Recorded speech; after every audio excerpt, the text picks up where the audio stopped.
एक सुनहरे सागर में, जहां पानी चांदी की तरह चमकता था और मूंगे के महल रंग बिरंगे सपनों से सजे थे, रहती थी एक खूबसूरत जलपरी जिसका नाम था शिप्रा। शिप्रा के बालों का रंग सूरज की पहली किरणों जैसा था और उसकी आंखें गहरे नीले समुद्र की तरह गहरी थीं। शिप्रा को अपने सागर से बहुत प्यार था, परंतु उसे हमेशा से ही दुनिया के बारे में जानने की तीव्र इच्छा थी। एक दिन उसने अपने दादा से सुनहरे सागर के पार एक अद्भुत दुनिया के बारे में सुना, जहां रंगीन मछलियां उड़ती थीं और पेड़ों पर मीठे फल लटकते थे। शिप्रा का दिल उस दुनिया की यात्रा के लिए मचल उठा। उसने अपनी यात्रा की तैयारी शुरू कर दी। उसने अपने दोस्तों, छोटे छोटे रंग बिरंगे मछलियों से विदा ली और अपने साथ कुछ मोती और सीपियां भी लीं, जो उसे रास्ते में काम आ सकती थीं। शिप्रा ने सागर की गहराई में छिपे एक गुप्त रास्ते से अपनी यात्रा शुरू की। रास्ते में उसे अनगिनत अद्भुत जीव दिखाई दिए, चमकते हुए जेलीफिश, विशाल व्हेल और रंग बिरंगे मूंगे के जंगल।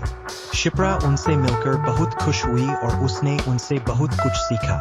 एक दिन उसे एक अजीब सी आवाज सुनाई दी। वह एक छोटे से द्वीप पर पहुंची, जहां एक छोटा सा लड़का रो रहा था। लड़का बहुत डरा हुआ था क्योंकि एक तूफान आ रहा था और उसका नाव टूट गया था। शिप्रा ने उस लड़के की मदद की। उसने अपनी सीपियों से एक छोटी सी नाव बनाई और लड़के को किनारे पर पहुंचाया। लड़का बहुत आभारी था और उसने शिप्रा को धन्यवाद दिया। शिप्रा और लड़के ने साथ में कुछ दिन बिताए। लड़के ने शिप्रा को अपनी दुनिया के बारे में बताया और शिप्रा ने उसे समुद्र की कहानियां सुनाई। उन्होंने साथ में खूब मस्ती की और एक दूसरे से प्यार करने लगे। परंतु फिर शिप्रा को अपने घर वापस लौटने का समय आ गया। शिप्रा ने लड़के को अलविदा कहा और सुनहरे सागर में वापस लौट गई। उसने अपने सपनों की दुनिया देखी थी, नई दोस्ती की थी और प्यार का अनुभव किया था।